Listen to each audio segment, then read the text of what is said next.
yan guys, pero ito yung mainit na pan. Lagay tayong wangba.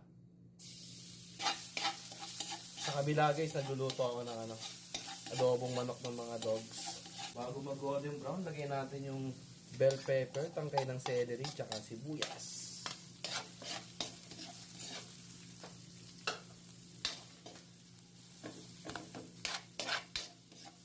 Chicken ang ating sapupo.